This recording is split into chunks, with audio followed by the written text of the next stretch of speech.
جی سبق نمبر 5 ہے تنوین۔ اب تنوین کس کو کہتے ہیں؟ تو کہتے ہیں کہ دو زبر، دو زیر اور دو پیش کو تنوین کہتے ہیں۔ کس کو کہتے ہیں؟ دو زبر، دو زیر اور دو پیش کو کیا کہتے ہیں؟ تنظیم تنوین۔ تنوین، تنوین ہاں۔ اور جس حرف پر تنوین ہو اسے منون کہتے ہیں۔ منون، جس حرف پہ تنوین ہو اس کو کیا کہتے ہیں؟ منون منون کہتے ہیں۔ اچھا، تنوین یہ ہوتا کیا ہے؟ تو تنوین جو ہوتا ہے نا، تنوین نون ساکن ہوتا ہے۔ کیا ہوتا ہے تنوین؟ تنوین نون ساکن ہوتا ہے جو کلمے کے آخر میں آتا ہے، اس لیے تنوین کی آواز نون ساکن کی طرح ہوتی ہے۔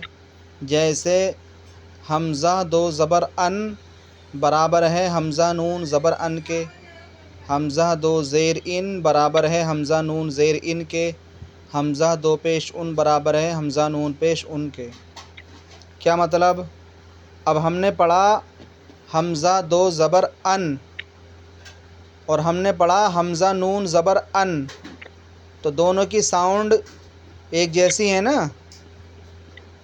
جی حمزہ دو زبر ان اور حمزہ نون زبر ان دونوں سیم ہو رہے ہیں۔ تنوین کی آواز نون ساکن کی طرح ہوتی ہے، ٹھیک ہے؟ جیسے حمزہ نون زبر ان نون ساکن ہے، ویسے ہی حمزہ دو زبر ان کی آواز آ رہی ہے۔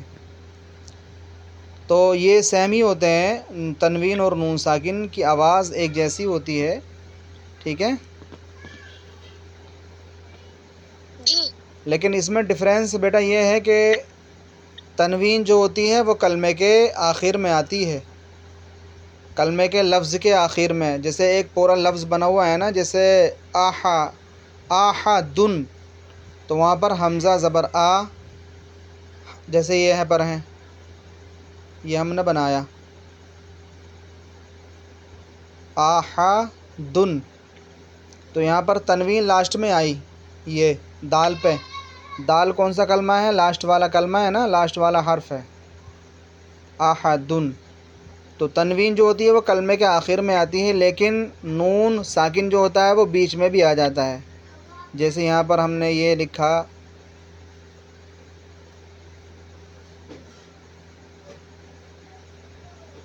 ہم نے انظر، تو یہاں پر نون ساکن جو ہے یہ بیچ میں آ گیا، ٹھیک ہے؟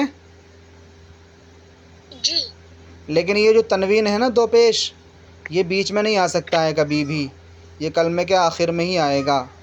آواز تو دونوں کی سیم ہی ہوگی، نون ساکن اور تنوین کی، لیکن تنوین اور نون ساکن میں ڈفرینس کیا ہے کہ نون ساکن کلمے کے بیچ میں بھی آ جاتا ہے، لیکن تنوین جو ہوتی ہے دو زبر دو زیر دو پیش، وہ بیچ میں نہیں آتی ہے، کلمے کے آخر میں ہی، لفظ کے آخر میں ہی آتی ہے۔ بات سمجھ میں آئی؟ جی ہاں، تنوین کہاں آتی ہے حرف کے؟ کلمے کے آخر میں۔ اور نون ساکن بیچ میں آتا ہے؟ جی ہاں، بیچ میں بھی آ جاتا ہے، لاسٹ میں بھی آ جاتا ہے، بیچ میں بھی آ جاتا ہے، جیسے میں نے بتایا ابھی آپ کو۔ ڈفرینس اور فرق یہی ہے اس میں، ٹھیک ہے؟ جی تنوین کی ہجے اس طرح سے کرتے ہیں، جیسے میم دو زبر من، میم دو زیر من، میم دو پیش من،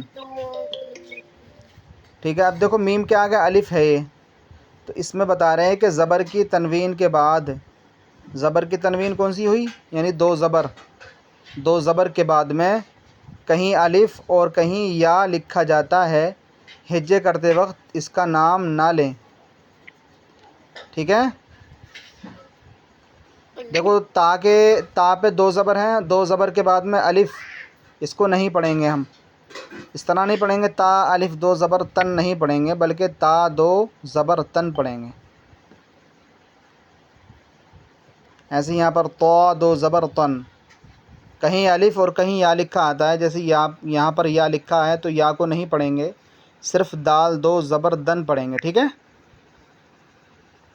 جی حافظ صاحب. اب بیٹا سبق کو اس طرح سے ریڈ کرنا ہے آپ کو، تا دو زبر تن، تا دو زیر تن، تا دو پیش تن، تن تن تن، طا دو زبر طن، طا دو زیر طن، طا دو پیش طن، طن طن طن، اس طرح سے ریڈ کرنا ہے، ٹھیک ہے؟ اور یہ سبق نمبر 5 ہے تنوین. تنوین کس کو کہتے ہیں یہ آپ یاد کر لیں گے، ٹھیک ہے؟ کل میں پوچھوں گا آپ سے.